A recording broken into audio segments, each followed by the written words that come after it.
Our Benz ran on this ticket that said, we want to get the land back to the people. And once he took power, he was implementing policies that would do exactly that, give the land rights back to the people. United Fruit didn't like that very much. And so they hired a public relations firm, launched a huge campaign in the United States to convince the United States, people, the citizens of the United States, and the press of the United States, and the Congress of the United States, that our Benz was a Soviet puppet, and that if we allowed him to stay in power, the Soviets would have a foothold in this hemisphere, and that at that point in time was a huge fear on everybody's mind, the Red Terror, the Communist Terror. And so, to make a long story short, out of this public relations campaign came a commitment on the part of the CIA and the military to take this man out. And in fact, we did. We sent in planes, we sent in soldiers, we sent in jackals, we sent everything in to take him out, and did take him out. And as soon as he was removed from office, the new guy that took over after him basically reinstated everything to the big international corporations, including United Fruit.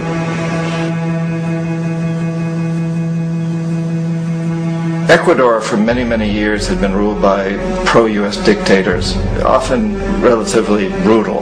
Then it was decided that they were going to have a truly democratic election. Jaime Roldos ran for office, and his main goal, he said, as president would be to make sure that Ecuador's resources were used to help the people. And he won, overwhelming, by more votes than anybody had ever won anything in Ecuador. And he began to implement these policies to make sure that the profits from oil went to help the people. Well, we didn't like that in the United States. I was sent down as one of several economic hitmen to change Roldos, to corrupt him, to bring him around, to let him know, okay, you can get very rich, you and your family, if you play our game, but if you continue to try to keep these policies you've promised, you're going to go. He wouldn't listen. He was assassinated. As soon as the plane crashed, the whole area was cordoned off. The only people that allowed in were U.S. military from a nearby base and some of the Ecuadorian military. When an investigation was launched, two of the key witnesses died in car accidents before they had a chance to testify. A lot of very, very strange things that went on around the assassination of Jaime Roldos. I, like most people who've really looked at this case, have absolutely no doubt that it was an assassination. And of course, in my position as an economic hitman, I was always expecting something to happen to Jaime, whether it be a coup or assassination, I wasn't sure, but that he would be taken down because he was not being corrupted. He would not allow himself to be corrupted the way we wanted to corrupt him.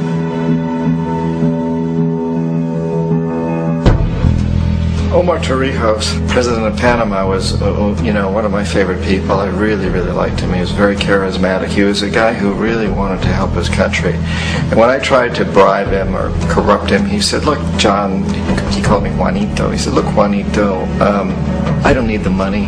What I really need is for my country to be treated fairly. I need for the United States to repay the debts that you owe my people for all the destruction you've done here. I need to be in a position where I can help other Latin American countries win their independence and be free of this terrible presence from the north that you people are exploiting us so badly. I need to have the Panama Canal back in the hands of the Panamanian people. That's what I want. And so, leave me alone. Don't try to bribe me. It was 1981. And in May, Jaime Roldos was assassinated. And Omar was very aware of this. Torrijos got his family together and he said, I'm probably next.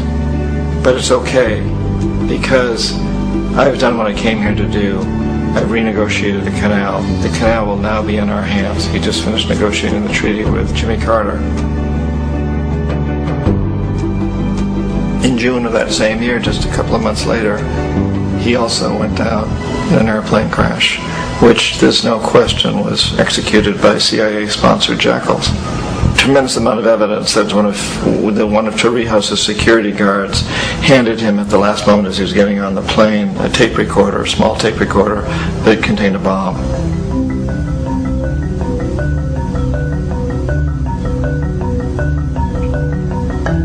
It is interesting to me how this system has continued pretty much the same way for years and years and years, except the economic hitmen have got better and better and better. Then we come up with, very recently, what happened in Venezuela. In 1998, Hugo Chavez gets elected president, following a long line of presidents who had been very corrupt and basically destroyed the economy of the country. And Chavez was elected amidst all that. Chavez stood up to the United States, and he's done it primarily demanding that Venezuelan oil be used to help the Venezuelan people. Well, we didn't like that in the United States. So in 2002, a coup was staged, which there's no question in my mind, and most other people's minds, that the CIA was behind that coup.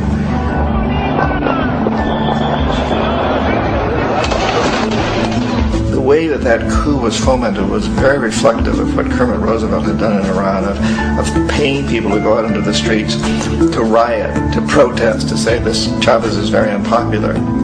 You know, if you can get a few thousand people to do that, you get television and can make it look like it's the whole country, and things start to mushroom.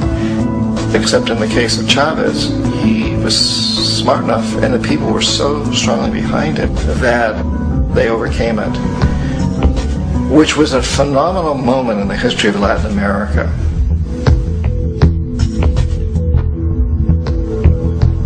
Iraq actually is a perfect example of the way the whole system works. So we economic hitmen are the first line of defense. We go in and we try to corrupt the governments and get them to accept these huge loans, which we then use as leverage to basically own them. If we fail, as I failed in Panama with Omar Torrijos and in Ecuador with Jaime Roldos, men who refused to be corrupted, then the second line of defense is we send in the jackals. And the jackals either overthrow governments or they assassinate. And once that happens and a new government comes in, boy, it's going to toe the line, because the new president knows what will happen if he doesn't. In the case of Iraq, both of those things failed. Economic hitmen were not able to get through to Saddam Hussein. We tried very hard. We tried to get him to accept a deal very similar to what the House of Saud had accepted in Saudi Arabia, but he wouldn't accept it. And so the jackals went in to take him out. They couldn't do it. His security was very good.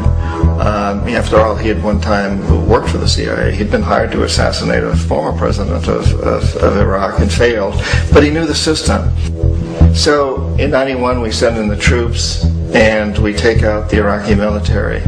So we assume at that point that Saddam Hussein is going to come around.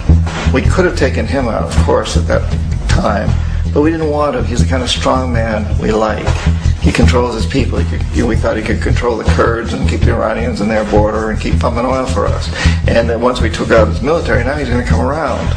So the economic hitmen go back in the 90s without success. If they'd had success, he'd still be running the country. We'd be selling him all the fighter jets he wants and everything else he wants. But they couldn't. They didn't have success. The jackals couldn't take him out again. So we sent the military in once again, and this time we did the complete job and took him out, and in the process created for ourselves some very, very lucrative construction deals. We had to reconstruct a country that we'd essentially destroyed, which is a pretty good deal if you own construction companies, big ones. So, Iraq shows the three stages.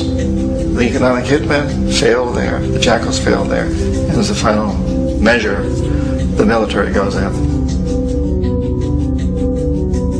And in that way, we've really created an empire, but we've done it very, very subtly.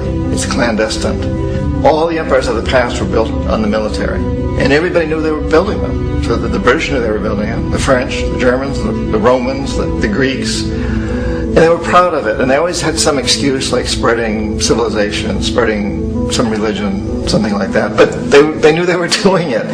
We don't.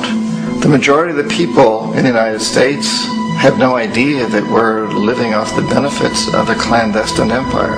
That today there's more slavery in the world than ever before. And then you have to ask yourself, well, if it's an empire, then who's the emperor? Obviously, our presidents of the United States are not emperors. An emperor is someone who's not elected, doesn't serve a limited term, and doesn't report to anyone, essentially. So you can't classify our presidents that way. But we do have what I consider to be the equivalent of the emperor, and it's what I call the corporatocracy. The corporatocracy is this group of individuals who run our biggest corporations, and they really act as the emperor of this empire. They control our media, either through direct ownership or